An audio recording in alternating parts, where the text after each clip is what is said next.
안녕하세요. 알파균 옹달 경제기사의 달인입니다. 장덕수 DS자산운용 회장, DS투자증권 인수 추진하네요. 반면 DS자산운용은 일반 투자자 다수를 대상으로 한 영업보다는 소수의 고액자산가나 법인을 상대로 한 헤지펀드 판매를 주력으로 하고 있고, 관련 업계에선 1위 업계에 해당하는데요.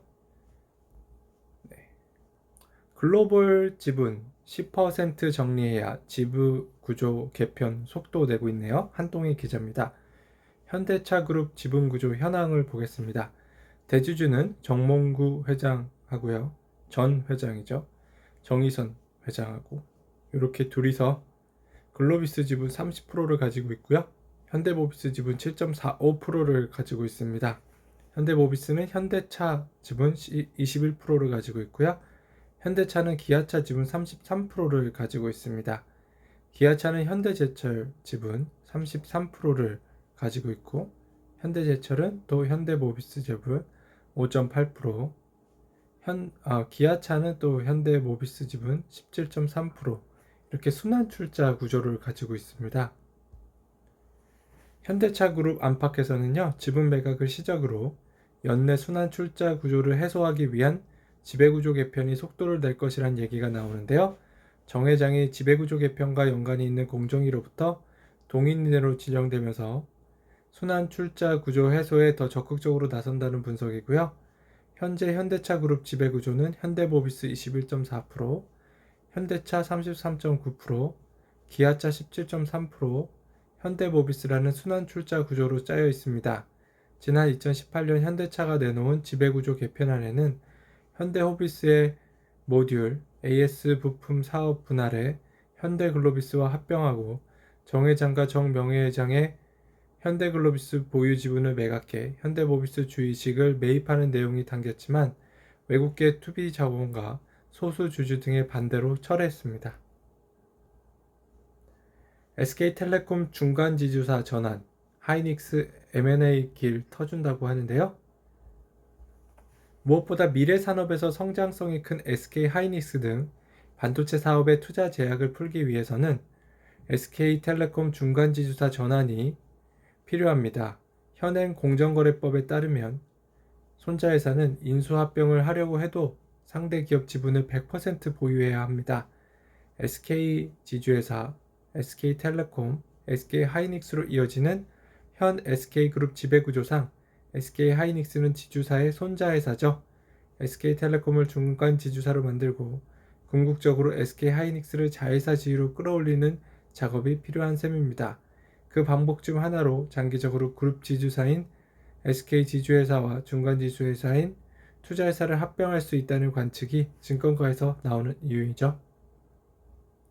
가계빚 부담에 금리 인상 시점 놓칠 수도 있다고 하네요. 한국 금리랑 미국 금리 비교되는 그래프를 한번 볼게요. 빨간색이 한국 금리고요. 파란색이 한국 금리고요. 죄송합니다. 미국 금리가 빨간색입니다. 지금은 한국 금리가 미국 금리보다 약간 높아요. 0.5%고 기준금리요. 미국이 0.25% 이렇게 되고 있습니다. 한국이 이제 선제적으로 금리를 올려야 할까요? 신흥국들은 좀 올리고 있다곤 하네요. 하지만 우리나라에선 4천조 정도에 육박할 정도로 급격히 날아난 가계기업 등 민간 부분의 부채가 금리 인상의 부담 요인으로 작용하고 있다. 금융통화위원회에서도 과도한 부채로 금리를 올릴 수 없는 부채 함정이 발생할 수 있다는 우려가 감지된다. 고용과 소비 침체가 심각한 데다 확진자 수가 다시 늘어나면서 강화된 거리두기를 당분간 유지하기로 한 만큼 금리를 올리면 경기가 더 위축될 수 있을 가능성도 있다. 금리를 올릴 수도 내릴 수도 없는 진퇴양난에 빠진 것이다.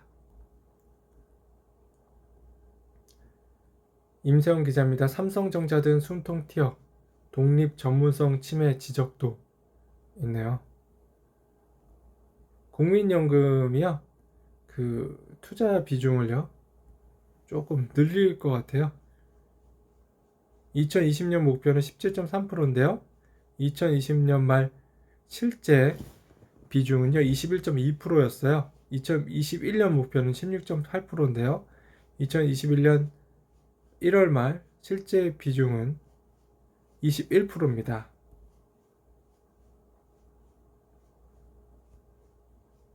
내로남불 불호동산 이양희 기자입니다. 내로남불.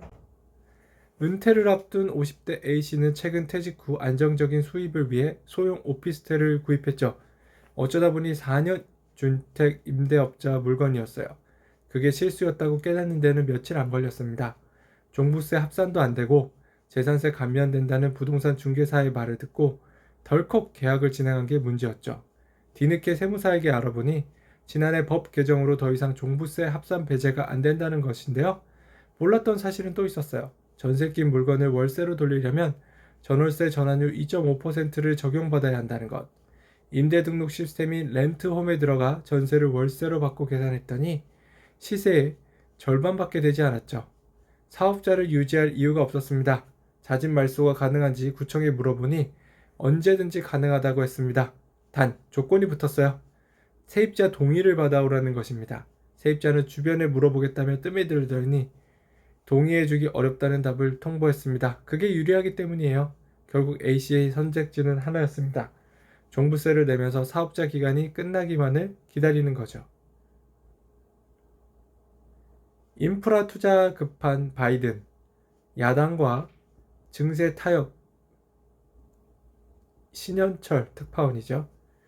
다만 미국 재무부가 제시한 기업 증세 방안은 대선 과정에서 바이든 대통령이 제시했던 계획에 비하면 상당히 완화된 것입니다. 먼저 재무제표상 흑자 기업에 대해 최저세율을 15%로 세금을 물리는 대상을 연간 20억 달러, 약 2조 2천억 원 이상의 수익을 거둔 기업에 한정하기로 했습니다. 애초에 1억 달러를 기준으로 삼으려 했는데요. 이에 따라 적용 대상 기업이 1100개에서 45개 수준으로 대폭 줄어들 전망이라고 월스트리트 저널은 분석했죠. 이렇게 되면 아마존이나 나이키 같은 매모드 기업들이 R&D 투자들의 명목으로 세금 환급 혜택을 받아 특정 연도에 세금을 전혀 내지 않는 상황은 방지하면서도 중견기업들의 불만을 달랠 수 있습니다. 국내 증시 외면하는 퇴직연금 77%가 해외 투자네요. 퇴직연금 자금의 해외 쏠림 현상은요, 현행 세금 구조가 한몫하고 있다는 것으로 보입니다. 연금 계좌로 국내 주식형 펀드에 투자해 얻은 매매 차익을 연금으로 수령할 경우 최대 5.5%의 연금 소득세가 부과되죠. 반면 일반 계좌로 주식형 펀드에 투자해 매매 차익을 거둔 경우 세금이 부과되지 않습니다. 연금 계좌로 주식형 펀드에 투자할 경우 부담해야 할 세금이 일반 계좌에 비해 클 수 있다는 이야기고요. 반면 해외 펀드에 투자할 때는 연금 계좌를 이용하는 게 유리합니다. 국내에 상장된 해외 ETF에 투자해 매매 차익이 발생하면 배당 소득세 15.4%를 내야 하죠. 하지만 연금 계좌로 투자할 경우 중간에 찾지 않으면 매매 차익과 배당금에 과세하지 않고 연금을 수령할 때 이보다 훨씬 낮게 과세합니다. 세금 구조를 감안할 때 연금 계좌는 국내 투자보다는 해외 투자에 유리하다는 지적이 나오는 이유인데요. 정부는 2023년부터 주식펀드, 채권 등의 투자로 발생한 소득을 합쳐 금융투자소득으로 규정하고 5천만 원 이상의 소득에 대해서는 소득세 20%를 부과합니다. 이때 국내 주식형 상품이라도 연금 계좌로 투자하는 것이 유리하기 때문에 국내 투자가 늘어날 수 있을 것으로 보입니다. 하지만 이익이 5천만 원 이하일 경우 기존과 동일하게 세금을 부과하지 않기 때문에 연금 계좌로 거래하는 것이 불리할 수도 있네요. 은퇴 앞두고 자녀의 아파트 증여하고 싶은데 수천만 원 절세 방법이 있을까요? 문희로 기자입니다. 증여세 절세를 위해 꼭 알아야 할 것은 무엇입니까? 해당 재산의 감정평가액이 유사 재산의 매매 사례 가격보다 우선 적용된다는 점에 주목할 필요가 있습니다. 일반적으로 시세가 100이라면 감정평가액은 8, 90, 공시가격은 6, 70 정도 된다고 볼 수 있죠. 이를 활용하면 재산평가액을 합법적으로 낮춰 수천만 원의 증여세를 절세할 수 있습니다. 또한 평가기간 내에 해당하는 이를 활용하면 재산평가액을 합법적으로 낮춰 수천만 원의 증여세를 절세할 수도 있습니다. 또한 평가기간 내에 해당하는 금액이 없다면 새로운 공시가격이 발표되는 매년 4월 말 이전에 증여하는 것이 좋죠. 일반적으로 공시가격은 계속 상승하기 때문에 그 전에 증여하는 것이 유리하기 때문입니다. 사설, 한국경제죠. 국세 과세체계 흔드는 글로벌 법인세 발등의 불입니다. 두 제안이 한꺼번에 급무살을 타든 순차적으로 추진되든 수출 위주인 한국에는 상당한 타격이 예상된다. 필러2는 이미 2018년 법인세 최고세율 인상 22에서 25% 한국에 다시 한번 인상 압력으로 작용할 수 있다. 또 두 방안 모두 우리 정부의 법인세 세수를 감소시켜 재정 적자를 더 키울 공산이 크다. 글로벌 사업장과 해외 매출이 많은 기업들로선 생산 판매 전략에 대수술을 해야 할 수도 있다. 국내 중소기업에 대한 낮은 법인세 실효세율 13.4%도 논란이 예상된다고 합니다. 네, 최저 법인세가 도입되면요, 우리나라에 있는 중소기업은 13.4%를 더 이상 부과하지 못하게 될 수도 있겠네요. 더 높여야 된다는 얘기죠. 특파원, 조재기 특파원, 컬럼, 미국 경제 성장 확 높인 백신 접종률이라고 합니다. 미국 경제는요, 1984년 7.2% 이후 최고의 성장률을 기록할 게 확실시되고 있어요. 자국 경제에 대해 보수적으로 전망해온 중앙은행도 올해 6.5% 성장이 가능하다고 밝혔죠. 미국 최대 은행인 JP모건 체이스의 제이미 다이먼 회장은 경제 호황이 2023년까지 이어질 것이라고 단언했습니다. IS 동서 폐기물 업체 또 품었다고 하네요. 김정호 기자인데요. IS 동서는요, 인선 ENT를 사들인 데 이어 지난해 6월에는 ENF, PEF 등과 공동으로 폐기물 소각업체인 코인텍과 폐수 처리업체 세안환경을 총 5천억 원에 사들였어요. M&A 관계자는 IS 동서가 새 먹거리인 폐기물 사업을 공격적으로 확장할 것으로 보인다고 말했습니다. IS 동서는 인선 ENT를 사들인 데 이어 지난해 6월에는 ENF, PEF 등과 공동으로 폐기물 소굴업체인 코인텍과 폐수 처리업체인 세안환경을 총 5천억 원을 사들였어요. M&A 업계 관계자는 IS 동서가 새 먹거리인 폐기물 사업을 본격적으로 확장할 것으로 보인다고 말했네요. ESG 관련된 소식이죠. 강경민 기자입니다. 동국제강의 화려한 부활, 애물단지 브라질 제철소도 흑자를 냈습니다. 동국제강은 CSP가 올해는 2천억 원이라는 영업이익을 거둘 걸로 기대하고 있습니다. CSP는 철강 반제품인 솔레브를 생산하고요. 슬래브 수출 가격은 지난해 1월 1톤당 434달러에서 1년 만인 지난 1월 1톤당 768달러로 급등했어요. CSP는 브라질 주정부로부터 필수 기반 시설로 지정돼 지난해 공장 가동률을 90% 이상으로 유지할 수 있었습니다. 코로나19 여파에도 지난해 영업 흑자를 낸 배경이네요. 이지영 기자입니다. 미국 기업 부유층 세금 폭탄 피해 뉴욕 엑소도스입니다. 뉴욕에요, 세금이 계속 증가하고 있다는 얘기예요. 기업가 부유층이 플로리다 이전을 결정한 것은 세금 부담을 덜기 위해서인데요. 앤드루 쿠오모 뉴욕 주지사와 주의회가 합의한 예산안에 따르면 뉴욕주는 연간 소득 100만 달러 이상의 개인 소득세율을 8.82%에서 9.65%로 올릴 방침인데요. 뉴욕에 사는 사람들에게만 소득세가 부과됩니다. 연 500만에서 2,500만 달러 소득자는 10.3%, 2,500만 달러 이상 소득자는 10.9% 세율을 적용하네요.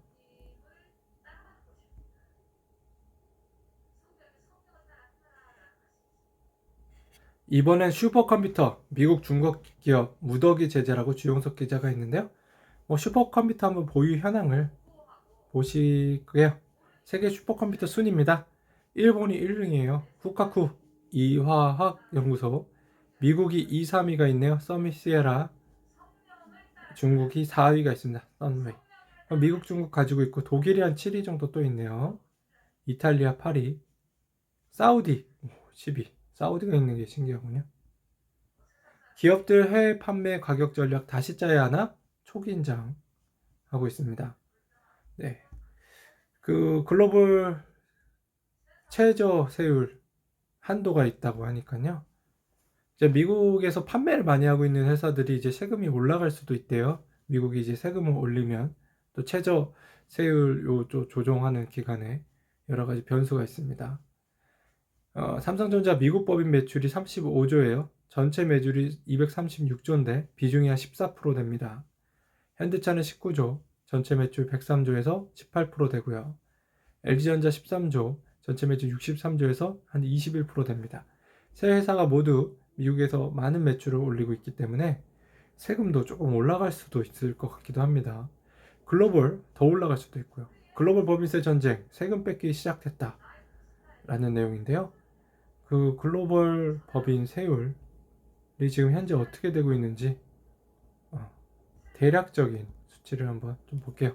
프랑스가요 32%나 부과하고 있어요. 독일 29%, 일본 30%, 이탈리아 28%, 한국 28%, 미국이 한 26%, 중국 25%, 스페인 25%, 대만 20%, 영국 19%, 싱가포르 17% 이렇게 되고 있습니다.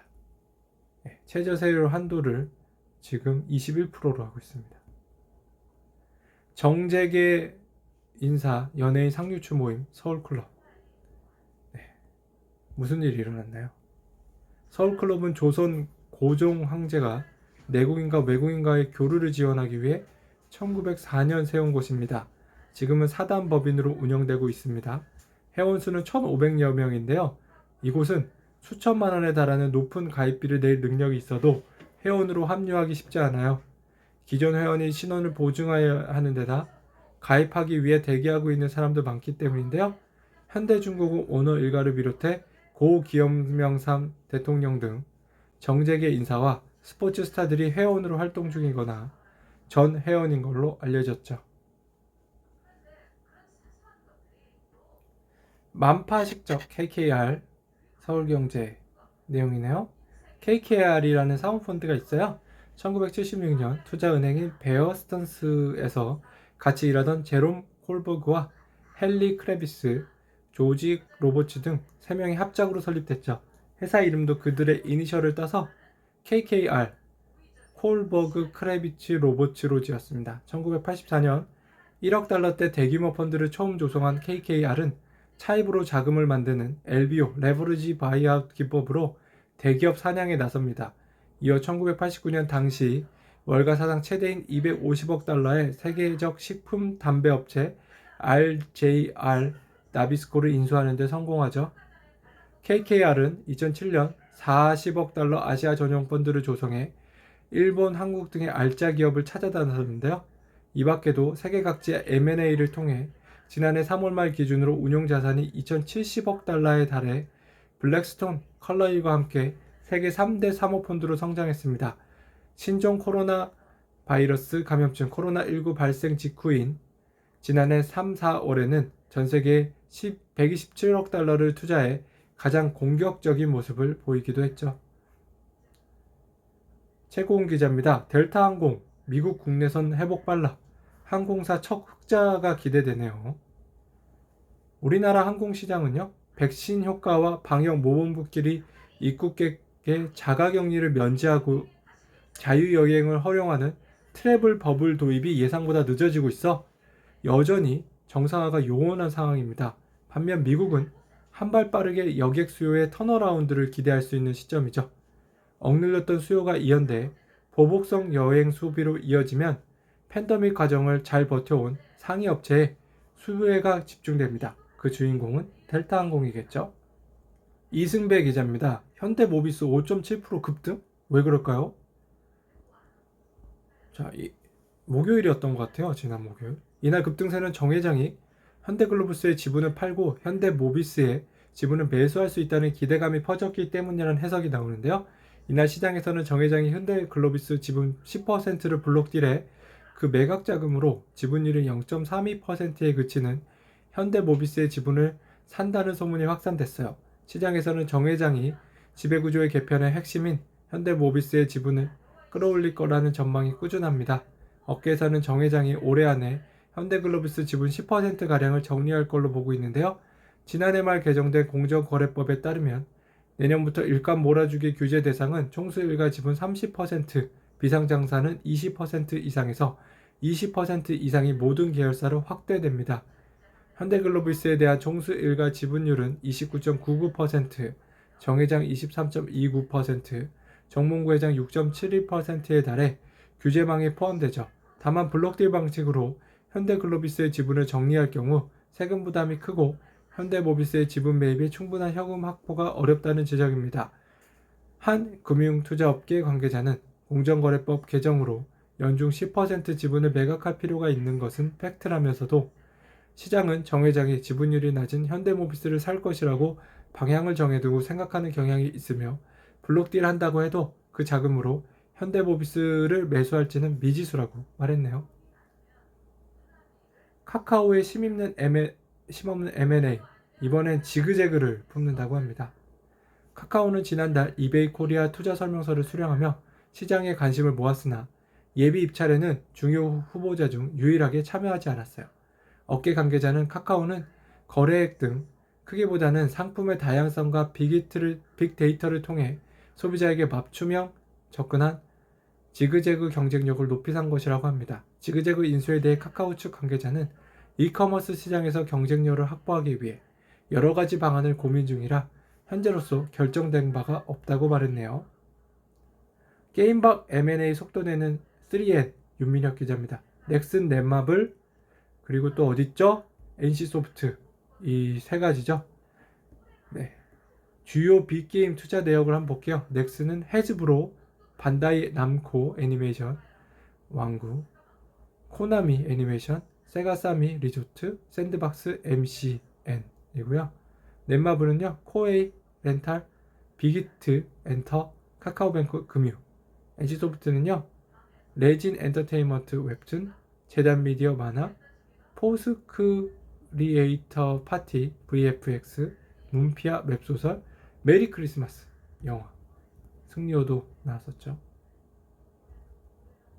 8일 업계에 따르면 NC소프트는 최근 게임 및 게임 외 분야에서 대규모 투자 인수 기회를 분석할 경영 재무전략 담당자를 모집하고 있습니다. 지원 필수 조건으로 컨설팅 회계법인에서 5년 이상 관련 업무 경력을 쌓았을 것을 요구하고 있죠. 국내는 물론 해외에서도 다양한 산업 분야에서 M&A 기회를 찾기 위한 포석입니다. 넷마블도 최근 투자 분석 담당자를 채용하고 있어요. 넷마블은 국내외 게임 및 비게임 산업에 대한 투자안을 발굴하고 협상하고 계약 진행을 맡게 된다고 설명합니다. 연준 자산 매입 속도 유지할 거라고 하는데요. 김영일 특파원입니다. CNBC에 따르면 지난달 16일에서 17일 FOMC 의사록에서 참석자들은 의원회의 최대 고용과 물가 안정 목표를 향한 상당한 추가 진전이 실현될 때까지 시간이 걸릴 것 같다며 그때까지 자산 매입은 최소한 현재 속도를 유지할 것이라고 밝혔네요. 이는 당분간 매달 1200억 달러 규모의 국채와 모기지 담보증권 MBS 매입을 이어나가겠다는 의미입니다. 월가에서는 고용 지표가 크게 나아지면서 연준이 여름 이후부터 양적 완화 축소에 대한 압력을 받을 것으로 보지만 자산 매입을 조기에 축소할 가능성이 없음을 또다시 강조한 셈이네요. 히타치 금속, 미일 펀드에 판다고 합니다. 일본 회사죠. 히타치가 보유한 히타치 금속 지분은 53%로 매각 대금은 8천억엔, 8조 1,440억 원을 넘어설 걸로 전망되어 동종업계의 다른 기업이 아닌 펀드에 매각되는 것이라 반독점 위반 우려도 없다는 것이 투자업계 분석이고요. 특히 오는 2022년까지 사물인터넷 IoT 등 미래 먹거리 분야에 4조 5천억 엔을 투자하겠다고 밝히는 등 정보기술 IT 중심의 사업 재편을 깨해왔습니다. 지난달에는 미국 IT 기업 글로벌 로직을 96억 달러에 인수하는 내용이 공개되기도 했죠. JP모건 회장 미국 경제 2023년까지 호황, 골디락스 시대에 막 올랐다고 합니다. 미국 경기는요, 빠른 백신 접종, 인프라 투자로 2023년까지 호황, 미국 골디락스 시대 맞을 거라고 하고요.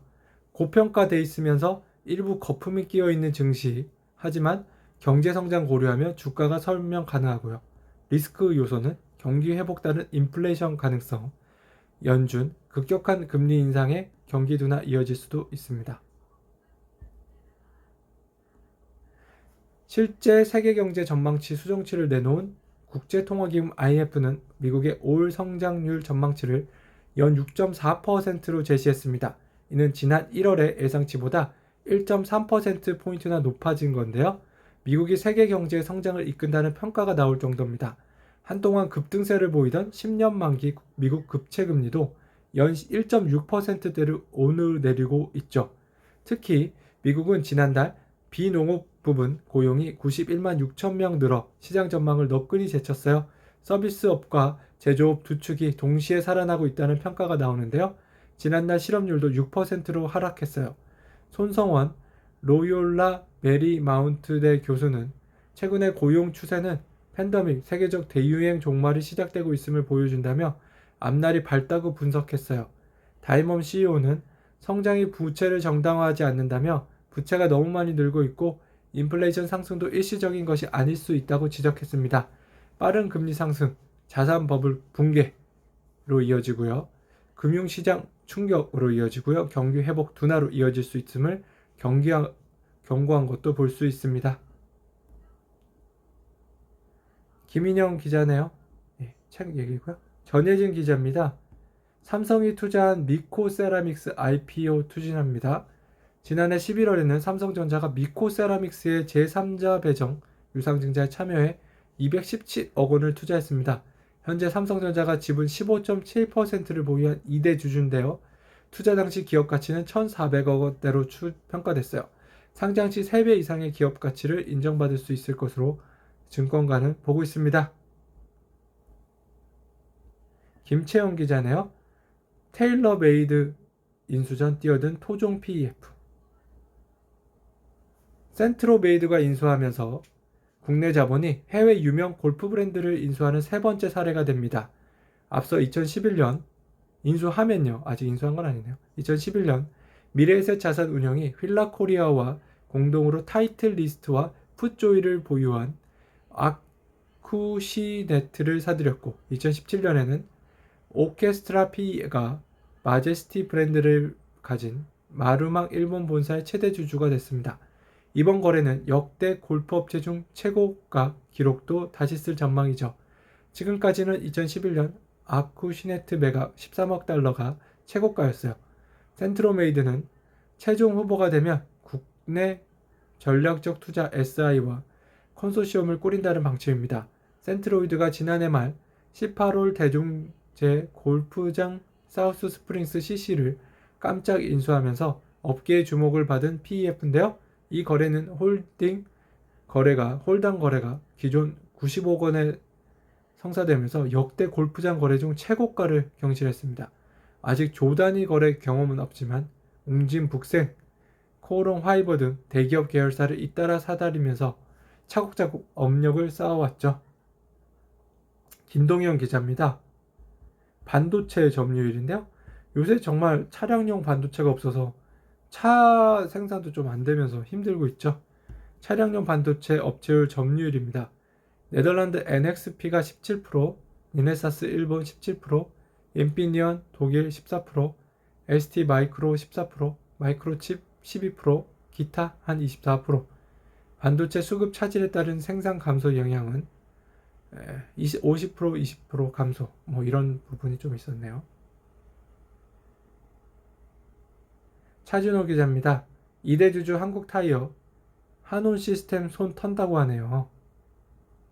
8일 투자은행 업계에 따르면요. 한국타이어 측은 한온 시스템 매각 주관사인 보건스타리 등의 우선 매수권을 행사하지 않기로 결정했다고 최근 통보했죠. 동반 매도권, 태그 얼롱을 행사할 수 있다는 뜻도 전했습니다. 한해컴패티 보유 지분과 동반 매각이 성사되면 한국타이어 측은 인수가 대비 1조 원의 차익을 볼 수 있을 전망이고요. 한국타이어 및 한온 시스템의 최대 고객사인 현대자동차의 눈치를 봤다는 해석도 있습니다. 한온 시스템 매출은 40%는 현대차 그룹에서 나오는데요. 한 자동차 업계 관계자는 한국타이어가 한우 시스템까지 인수하면 독립된 대형 부품사가 탄생할 수 있다는 우려가 현대차 내에서도 있다고 말했습니다. 박상용 기자입니다. 중국 텐센트 최대 주주 7,400배 평가이익이네요. 월스트리트저널에 따르면 프로세스 이날 성명을 내고 텐센트 지분 약 1억 9,200만 주를 매각할 계획이라고 설명했어요. 지분 매각 후 프로세스의 텐센트 지분 기존 30.9%에서 28.9%로 줄어들지만 최대 주주라는 자리는 계속 유지합니다. 프로세스는 네덜란드 남스테르담 본사를 둔 IT 기업인데요. 남아프리카 공화국 미디어 인터넷 기업인 나스퍼스의 자회사입니다. 나스퍼스는 2001년 당시 비상장주였던 텐센트 주식 3,200만 달러를 사들였고요. 이후 텐센트는 중국발 카카오톡인 위챗을 중심으로 시가총액 7,759억 달러에 달하는 거대 기업으로 성장했죠. 나스퍼스가 초기에 사들인 주식의 가치는 지난 20년간 7,400배 이상 상승해 2,390억 달러가 됐습니다. 조재기 특파원입니다. 미국 경제 골디락스 왔습니다. 골디락스 뜻은 뭔가요? 빠르고 지속적인 성장 속에서도 물가 상승이 더디게 이루어지는 최적의 경제 상태를 말합니다. 골디락이란 이름의 글바한 소녀가 숲을 헤매다 오두막에서 곰 3마리가 마련해준 수프 중 딱 차갑지도 뜨겁지도 않은 걸 먹고 잠이 들었다는 동화에서 유래했네요. 군민기 기자입니다. 1조 몸값 지그재그 카카오가 인수한다고 하네요.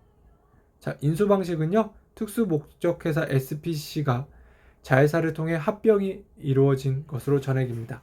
네, SPC나 자회사를 통할 것 같은데요. 카카오는 이를 위해 자회사 신설을 고려하고 있습니다. 신설 회사명은 지그재그의 이름을 딴 카카오 제트로 정해진 것으로 알려졌는데요. 카카오는 알토스 벤처스, 스톤브리지 등 크로키닷컴에 투자한 기존 벤처 캐피탈에도 지분율을 맞춰 카카오 주식을 나눠줄 계획입니다. 이들 투자자는 크로키닷컴 지분 40%를 보유한 걸로 알려졌는데요.